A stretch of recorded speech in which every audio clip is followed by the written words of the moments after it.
ಹರೇ ಕೃಷ್ಣ. ಎಲ್ಲ ಕೇಳುಗರಿಗೂ ಶ್ರೀಮದ್ ಭಾಗವತದ ಅಧ್ಯಯನಕ್ಕೆ ಸ್ವಾಗತ. ಶ್ರೀಮದ್ ಭಾಗವತದ 9ನೆಯ ಸ್ಕಂದದಲ್ಲಿ ದೂರ್ವಾಸ ಮುನಿಗಳು ಸುದರ್ಶನ ಚಕ್ರದಿಂದ ಬಾಧಿತರಾಗಿ ಎಲ್ಲೆಂದರಲ್ಲಿಗೆ ಓಡಿದರು ಎಂಬ ವಿಷಯವನ್ನು ನಾವು ಕಳೆದ ಸಂಚಿಕೆಯಲ್ಲಿ ನೋಡಿದ್ದೇವೆ. ಅವರು ಎಲ್ಲೇ ಹೋದರೂ ಸಹನಾತೀತವಾದ ಸುದರ್ಶನ ಚಕ್ರದ ಜ್ವಾಲೆಯು ಅವರನ್ನು ಹಿಂಬಾಲಿಸುತ್ತಿದ್ದುದನ್ನು ಕಂಡರು. ಭಯಾವೃತರಾಗಿದ್ದ ದುರ್ವಾಸ ಮುನಿಗಳು ಆಶ್ರಯಕ್ಕಾಗಿ ಎಲ್ಲೆಡೆ ಓಡತೊಡಗಿದರು. ಎಲ್ಲೂ ಆಶ್ರಯ ಸಿಗದಾಗ ಕೊನೆಗೆ ಬ್ರಹ್ಮನಲ್ಲಿಗೆ ಹೋಗಿ, ಹೇ ಬ್ರಹ್ಮದೇವನೇ, ದೇವೋತ್ತಮ ಪರಮಪುರುಷನು ಕಳುಹಿಸಿರುವ ಈ ಸುದರ್ಶನ ಚಕ್ರದ ಜ್ವಾಲೆಗಳಿಂದ ನನ್ನನ್ನು ಕರುಣೆಯಿಟ್ಟು ಪಾರು ಮಾಡು ಎಂದು ಭಿನ್ನವಿಸಿದರು. ಬ್ರಹ್ಮದೇವನು ನುಡಿದನು, ದ್ವಿತೀಯ ಪರಾರ್ಧದ ಅಂತ್ಯಭಾಗದಲ್ಲಿ ಭಗವಂತನ ಲೀಲೆಗಳು ಅಂತ್ಯಗೊಳ್ಳುವಾಗ ವಿಷ್ಣುವು ತನ್ನ ಹುಬ್ಬಿನ ಚಲನೆಯಿಂದ ಸಕಲ ಗ್ರಹವ್ಯೂಹಗಳನ್ನು ಲಯಗೊಳಿಸುವನು. ಮಹರ್ಷಿಗಳು, ಮಾನವರು ಮತ್ತು ದೇವತೆಗಳ ಒಡೆಯನಾದ ನಾನು ದೇವೋತ್ತಮ ಪರಮಪುರುಷನಾದ ವಿಷ್ಣುವಿಗೆ ಶರಣಾಗಿ ತಲೆಬಾಗಿ ನಮಿಸಿ ಜೀವಿಗಳ ಹಿತಾರ್ಥಕ್ಕೆಂದು ಅವನ ಅನುಜ್ಞೆಗಳನ್ನು ಪಾಲಿಸುತ್ತೇನೆ. ಭಗವದ್ಗೀತೆಯಲ್ಲಿ ಹೀಗೆ ಹೇಳಲಾಗಿದೆ, ಮೃತ್ಯು ಸರ್ವ ಹರಶ್ಚಾಹಂ. ದೇವೋತ್ತಮ ಪರಮಪುರುಷನು ಮೃತ್ಯುವಾಗಿ ಅಥವಾ ಕಾಲದ ಪರಮೋನ್ನತ ನಿಯಾಮಕನಾಗಿ ಹತ್ತಿರ ಬಂದಾಗ ಅವನು ಎಲ್ಲವನ್ನೂ ಕೊಂಡೊಯ್ಯುತ್ತಾನೆ. ಬೇರೆ ಮಾತುಗಳಲ್ಲಿ ಹೇಳುವುದಾದರೆ, ನಾವು ಹೊಂದಿರುವ ಸಕಲ ವೈಭವ ಪ್ರತಿಷ್ಠೆಗಳನ್ನು ದೇವೋತ್ತಮ ಪರಮಪುರುಷನು ಯಾವುದೋ ಒಂದು ನಿರ್ದಿಷ್ಟ ಉದ್ದೇಶಕ್ಕಾಗಿ ನೀಡಿರುವನು. ಭಗವಂತನಿಗೆ ಶರಣಾದ ಆತ್ಮಕ್ಕೆ ಅವನ ಆಜ್ಞೆಗಳನ್ನು ಪಾಲಿಸುವುದು ಕರ್ತವ್ಯವಾಗಿದೆ. ಭಗವಂತನನ್ನು ಯಾರೂ ಅಲಕ್ಷಿಸಲಾರರು. ಹೀಗಿರುತ್ತಾ ಪ್ರಬಲವಾದ ಸುದರ್ಶನ ಚಕ್ರದಿಂದ ತಪ್ಪಿಸಿಕೊಳ್ಳುವ ಸಲುವಾಗಿ ದುರ್ವಾಸ ಮುನಿಗಳಿಗೆ ಆಶ್ರಯ ನೀಡಲು ಬ್ರಹ್ಮನು ನಿರಾಕರಿಸಿದನು. ಸುದರ್ಶನ ಚಕ್ರದ ಅಗ್ನಿಜ್ವಾಲೆಗಳಿಂದ ಬಹುವಾಗಿ ಘಾಸಿಪಡುತ್ತಿದ್ದ ದುರ್ವಾಸ ಮುನಿಗಳಿಗೆ ಆಶ್ರಯ ಕೊಡಲು ಬ್ರಹ್ಮನು ನಿರಾಕರಿಸಿದಾಗ ಅವರು ಮಹಾದೇವನಾದಂತಹ ಶಿವನ ವಾಸಸ್ಥಾನವಾದ ಕೈಲಾಸದಲ್ಲಿ ಆಶ್ರಯ ಪಡೆಯಲು ಪ್ರಯತ್ನಪಟ್ಟರು. ಮಹಾದೇವ ಶಿವನು ಹೀಗೆ ಹೇಳಿದನು, ನನ್ನ ಪ್ರಿಯ ಪುತ್ರನೇ, ಭೂತ ಭವಿಷ್ಯ ವರ್ತಮಾನಗಳು ನನಗೆ ತಿಳಿದಿವೆ. ಹಾಗೆಯೇ ಸನತ್ಕುಮಾರ, ನಾರದ, ಪರಮಪೂಜ್ಯನಾದ ಬ್ರಹ್ಮ, ಕಪಿಲ, ವ್ಯಾಸದೇವ, ದೇವಲ, ಯಮರಾಜ, ಆಸುರಿ, ಮರೀಚಿಯೆ ಮೊದಲಾದ ಖ್ಯಾತ ಮಹರ್ಷಿಗಳು ಮತ್ತಿತರ ಮಹಾಪುರುಷರು ಪರಿಪೂರ್ಣತೆಯನ್ನು ಸಾಧಿಸಿದ್ದಾರೆ. ಹಾಗಿದ್ದು ಭಗವಂತನ ಮಾಯಾಶಕ್ತಿಯು ನಮ್ಮನ್ನು ಆವರಿಸಿರುವುದರಿಂದ ಆ ಮಾಯಾಶಕ್ತಿಯ ವಿಸ್ತಾರವನ್ನು ಗ್ರಹಿಸಲು ಅಸಮರ್ಥರಾಗಿದ್ದೇವೆ. ನೀನು ದೇವೋತ್ತಮ ಪರಮಪುರುಷನೆಡೆಗೆ ಹೋಗಿ ಪರಿಹಾರಕ್ಕಾಗಿ ಭಿನ್ನವಿಸಿಕೊಳ್ಳಬೇಕು. ಏಕೆಂದರೆ ಈ ಸುದರ್ಶನ ಚಕ್ರವನ್ನು ಸಹಿಸುವುದು ನಿನಗೆ ದುಸ್ಸಾಧ್ಯವಾಗಿದೆ.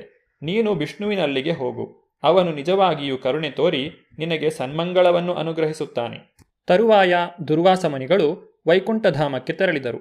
ದುರ್ವಾಸ ಮುನಿಗಳು ಸುದರ್ಶನ ಚಕ್ರದ ಶಾಖದಿಂದ ಬೆಂದು ನಾರಾಯಣನ ಪಾದಪದ್ಮಗಳಿಗೆ ಎರಗಿದರು. ಅವರ ದೇಹವು ಕಂಪಿಸುತ್ತಿತ್ತು. ದುರ್ವಾಸರು ಹೀಗೆಂದು ನುಡಿದರು, ಹೇ ಅಚ್ಯುತನೇ, ಹೇ ಅನಂತನಾದ ಪ್ರಭುವೇ, ಇಡೀ ಬ್ರಹ್ಮಾಂಡದ ರಕ್ಷಕನೇ, ನಾನು ಮಹಾಪರಾಧಿ, ದಯವಿಟ್ಟು ನನಗೆ ರಕ್ಷಣೆ ನೀಡು. ಹೇ ನನ್ನ ಪ್ರಭುವೇ, ಹೇ ಪರಮನಿಯಾಮಕನೇ, ಮೇರೆಯರಿಯದ ನಿನ್ನ ಶಕ್ತಿಯ ಅರಿವಿಲ್ಲದೆ ನಾನು ನಿನ್ನ ಪರಮಪ್ರಿಯನಾದ ಭಕ್ತನಿಗೆ ಅಪರಾಧವನ್ನು ಎಸಗಿದ್ದೇನೆ. ನನ್ನಲ್ಲಿ ಕರುಣೆಯಿಟ್ಟು ಈ ಅಪರಾಧದ ಫಲದಿಂದ ನನ್ನನ್ನು ಕಾಪಾಡು. ನೀನು ಸರ್ವಶಕ್ತನು. ನರಕಕ್ಕೆ ಅರ್ಹನಾದ ವ್ಯಕ್ತಿಯ ಅಂತಃಕರಣದಲ್ಲಿ ಕೂಡ ಭಗವಂತನಾದ ನಿನ್ನ ಪವಿತ್ರ ನಾಮದ ಎಚ್ಚರವನ್ನು ಮೂಡಿಸಿ ಅವನಿಗೆ ಮುಕ್ತಿ ನೀಡುವೆ. ದುರ್ವಾಸ ಮುನಿಗಳಲ್ಲಿ ದೇವೋತ್ತಮ ಪರಮಪುರುಷನು ಹೀಗೆ ನುಡಿದನು, ನಾನು ಪೂರ್ಣವಾಗಿ ನನ್ನ ಭಕ್ತರ ಅಧೀನನು. ನಿಜವಾಗಿ ನಾನು ಸ್ವತಂತ್ರನೇ ಅಲ್ಲ. ನನ್ನ ಭಕ್ತರು ಐಹಿಕ ಅಪೇಕ್ಷೆಗಳಿಂದ ಮುಕ್ತರಾದವರಾದ ಕಾರಣ ನಾನು ಅವರ ಹೃದಯಗಳಲ್ಲಿ ವಾಸಿಸುವೆನು. ನನ್ನ ಭಕ್ತರ ಭಕ್ತರು ಕೂಡ ನನಗೆ ಅತ್ಯಂತ ಪ್ರಿಯರಾದವರು ಎಂದ ಮೇಲೆ ಭಕ್ತರ ಮಾತೇನು? ಈ ಬ್ರಹ್ಮಾಂಡದ ಎಲ್ಲ ಘನವಾದ ವ್ಯಕ್ತಿಗಳು ದೇವೋತ್ತಮ ಪರಮಪುರುಷನ ಅಧೀನರಾಗಿದ್ದಾರೆ. ಆದರೆ ದೇವೋತ್ತಮ ಪರಮಪುರುಷನು ಭಕ್ತರ ಅಧೀನನಾಗಿದ್ದಾನೆ. ಇದು ಹೀಗೇಕೆ? ಏಕೆಂದರೆ ಭಕ್ತನು ಅನ್ಯಾಭಿಲಾಷಿತ ಶೂನ್ಯ.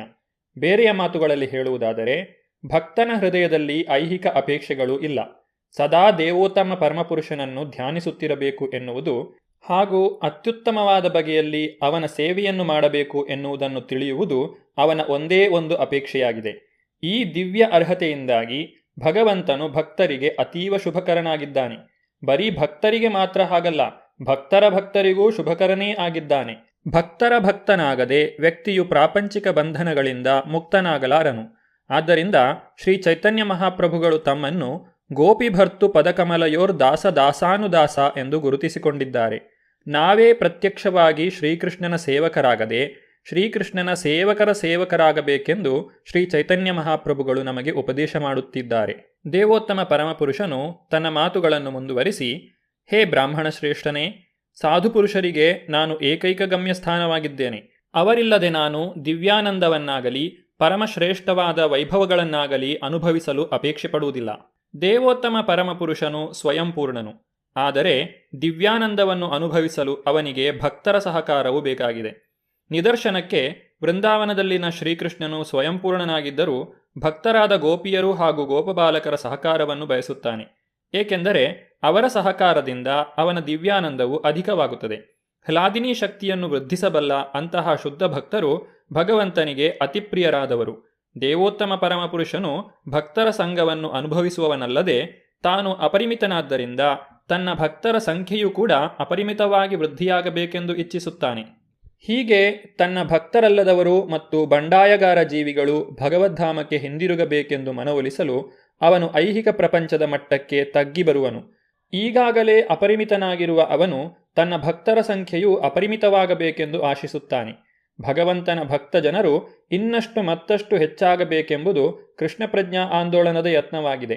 ಭಗವಂತನನ್ನು ತೃಪ್ತಿಗೊಳಿಸುವ ಈ ಸನ್ನಾಹಕ್ಕೆ ನೆರವು ನೀಡಬಲ್ಲ ಭಕ್ತನು ಪರೋಕ್ಷವಾಗಿ ಭಗವಂತನ ನಿಯಾಮಕನಾಗುತ್ತಾನೆ. ಭಗವಂತನು ಷಡೈಶ್ವರ್ಯಪೂರ್ಣನಾದರೂ ಭಕ್ತರಿಲ್ಲದೆ ಅವನು ತನ್ನ ದಿವ್ಯಾನಂದವನ್ನು ಅನುಭವಿಸಲಾರನು. ಈ ಸಂಬಂಧದಲ್ಲಿ ಕೊಡಬಹುದಾದ ಒಂದು ದೃಷ್ಟಾಂತವೆಂದರೆ, ಭಾರೀ ಶ್ರೀಮಂತನೊಬ್ಬನಿಗೆ ಕುಟುಂಬದಲ್ಲಿ ಗಂಡು ಮಕ್ಕಳಿಲ್ಲವೆಂಬ ಕಾರಣದಿಂದ ಸುಖವಿಲ್ಲವಾಗಿರುತ್ತದೆ. ವಾಸ್ತವವಾಗಿ ಆ ಶ್ರೀಮಂತನು ಪುತ್ರನೊಬ್ಬನನ್ನು ದತ್ತು ತೆಗೆದುಕೊಂಡು ತನ್ನ ಸುಖಕ್ಕೆ ಪೂರ್ಣತೆಯನ್ನು ತಂದುಕೊಳ್ಳುತ್ತಾನೆ. ದಿವ್ಯಾನಂದ ವಿಜ್ಞಾನವು ಶುದ್ಧ ಭಕ್ತನಿಗೆ ತಿಳಿದದ್ದಾಗಿದೆ. ಆದ್ದರಿಂದ ಶುದ್ಧ ಭಕ್ತನು ಸದಾ ಭಗವಂತನ ದಿವ್ಯಾನಂದವನ್ನು ವೃದ್ಧಿಸುವುದರಲ್ಲಿ ನಿರತನಾಗಿರುತ್ತಾನೆ. ಭಗವಂತನು ತನ್ನ ಮಾತುಗಳನ್ನು ಮುಂದುವರಿಸಿದನು. ಶುದ್ಧ ಭಕ್ತರು ಈ ಜನ್ಮದಲ್ಲಾಗಲಿ ಮುಂದಿನದರಲ್ಲಾಗಲಿ ಐಹಿಕ ಅಭ್ಯುದಯವನ್ನು ಅಪೇಕ್ಷಿಸದೆ ನನ್ನ ಸೇವೆ ಮಾಡುವ ಸಲುವಾಗಿ ತಮ್ಮ ಮನೆಗಳು, ಹೆಂಡತಿ, ಮಕ್ಕಳು, ಬಂಧುಜನರು, ಐಶ್ವರ್ಯ, ಕೊನೆಗೆ ಪ್ರಾಣವನ್ನು ಕೂಡ ತೊರೆಯುತ್ತಾರೆ. ಇಂತಹ ಭಕ್ತರನ್ನು ಯಾವ ಹೊತ್ತಿನಲ್ಲಾಗಲಿ ನಾನು ಹೇಗೆ ತಾನೇ ತೊರೆಯಲಿ? ನಮೋ ಬ್ರಹ್ಮಣ್ಯ ದೇವಾಯ ಗೋಬ್ರಾಹ್ಮಣ ಹಿತಾಯ ಚ ಎನ್ನುವ ಶಬ್ದಗಳಿಂದ ದೇವೋತ್ತಮ ಪರಮಪುರುಷನನ್ನು ಪೂಜಿಸಲಾಗುತ್ತದೆ.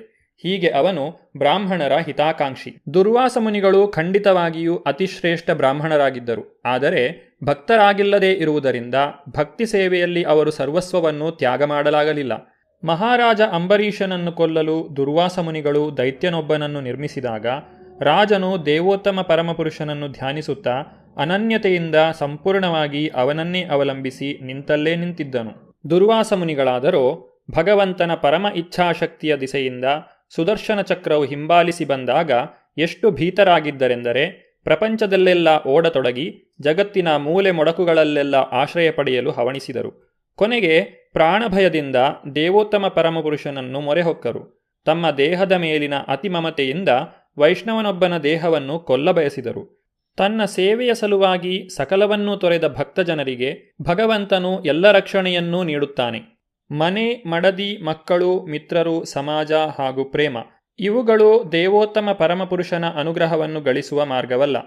ಐಹಿಕ ಸುಖಾಪೇಕ್ಷೆಯಿಂದ ಒಲೆ ಮತ್ತು ಮನೆಗಳಿಗೆ ಕಟ್ಟುಬೀಳುವ ವ್ಯಕ್ತಿಯು ಶುದ್ಧ ಭಕ್ತನಾಗಲಾರನು. ದೇವೋತ್ತಮ ಪರಮಪುರುಷನು ತನ್ನ ಮಾತುಗಳನ್ನು ಮುಂದುವರಿಸಿದನು. ನನ್ನ ಪ್ರೇಮಯುತ ಸೇವೆಯಲ್ಲಿ ಮಗ್ನವಾಗುವುದರಲ್ಲಿ ಸದಾ ತೃಪ್ತಿ ಕಾಣುವ ನನ್ನ ಭಕ್ತರು ಅವರ ಸೇವೆಯ ನಿಮಿತ್ತ ತಾನಾಗಿಯೇ ಪ್ರಾಪ್ತವಾಗುವ ಮೋಕ್ಷದ 4 ತತ್ವಗಳಲ್ಲಿ, ಅಂದರೆ ಸಾಲೋಕ್ಯ, ಸಾರೂಪ್ಯ, ಸಾಮೀಪ್ಯ ಮತ್ತು ಶ್ರಾಷ್ಟಿ ಇವುಗಳಲ್ಲಿ ಅವರು ಆಸಕ್ತರಲ್ಲ ಎಂದ ಮೇಲೆ ಊರ್ಧ್ವ ಗ್ರಹವ್ಯೂಹಗಳಿಗೆ ಉನ್ನತಿ ಪಡೆಯಬೇಕೆನ್ನುವ ನಶ್ವರವಾದ ಸುಖದ ಬಗ್ಗೆ ಹೇಳುವುದೇನಿದೆ? ಮೋಕ್ಷದ ಮೌಲ್ಯವನ್ನು ಶ್ರೀಲ ಬಿಲ್ವಮಂಗಳ ಠಾಕುರರು ಹೀಗೆ ನಿಷ್ಕರ್ಷೆ ಮಾಡುತ್ತಾರೆ. ಮುಕ್ತಿ ಸ್ವಯಂ ಮುಕುಲಿತಾಂಜಲಿ ಸೇವತೇಸ್ಮಾನ್ ಧರ್ಮಾರ್ಥ ಕಾಮಗತೆಯ ಸಮಯ ಪ್ರತೀಕ್ಷಾ. ವ್ಯಕ್ತಿಯು ದೇವೋತ್ತಮ ಪರಮಪುರುಷನ ಸಹಜ ಭಕ್ತಿ ಸೇವೆಯನ್ನು ವೃದ್ಧಿಪಡಿಸಿಕೊಂಡಲ್ಲಿ ಅಂತಹ ವ್ಯಕ್ತಿಯೆದುರು ಎಲ್ಲ ಬಗೆಯ ಸೇವೆಯನ್ನು ಸಲ್ಲಿಸಲು ಸಿದ್ಧವಾಗಿ ಮುಕ್ತಿಯು ಕೈಜೋಡಿಸಿಕೊಂಡು ನಿಲ್ಲುತ್ತಾಳೆ. ಬೇರೆ ಬೇರೆ ರೀತಿಯ ಮುಕ್ತಿಗಳಿಗಾಗಿ ಅವನು ಹಂಬಲಿಸಬೇಕಾದದ್ದಿಲ್ಲ. ಅವನು ಬಯಸದೇ ಇದ್ದರೂ ಶುದ್ಧ ಭಕ್ತನಿಗೆ ಮುಕ್ತಿಯು ತನ್ನಂತೆ ತಾನೇ ದೊರೆಯುತ್ತದೆ.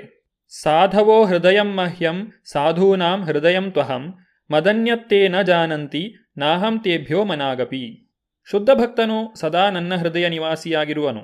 ನಾನು ಸದಾ ಶುದ್ಧ ಭಕ್ತನ ಹೃದಯದಲ್ಲಿ ನಿವಾಸಿಯಾಗಿರುವೆನು. ನನ್ನ ಹೊರತು ಅನ್ಯವೊಂದನ್ನು ನನ್ನ ಭಕ್ತರು ಅರಿಯರು. ಭಕ್ತರನ್ನು ಹೊರತುಪಡಿಸಿ ಬೇರೊಂದನ್ನು ನಾನರಿಯನು. ಮಹಾರಾಜ ಅಂಬರೀಷನನ್ನು ದಂಡಿಸಲು ಬಯಸಿದ ದುರ್ವಾಸ ಮುನಿಗಳು ದೇವೋತ್ತಮ ಪರಮಪುರುಷನ ಅಂತಃಕರಣವನ್ನು ನೋಯಿಸಲು ಇಷ್ಟಪಟ್ಟರೆಂದು ಅರ್ಥ ಮಾಡಿಕೊಳ್ಳಬೇಕಾಗುತ್ತದೆ. ಭಗವಂತನು ಸಾಧವೋ ಹೃದಯಂ ಮಹ್ಯಂ, ಶುದ್ಧ ಭಕ್ತನು ಸದಾ ನನ್ನ ಹೃದಯದಲ್ಲಿ ನಿವಾಸಿಯಾಗಿರುವನು ಎಂದು ಹೇಳಿದ್ದಾನೆ. ಭಗವಂತ ಮತ್ತು ಭಕ್ತರ ನಡುವಣ ಸಂಬಂಧದ ವಿವರಣೆಯ ಮುಂದುವರಿದ ಭಾಗವನ್ನು ನಾವು ಮುಂದಿನ ಸಂಚಿಕೆಯಲ್ಲಿ ನೋಡೋಣ. ಧನ್ಯವಾದಗಳು. ಹರೇ ಕೃಷ್ಣ.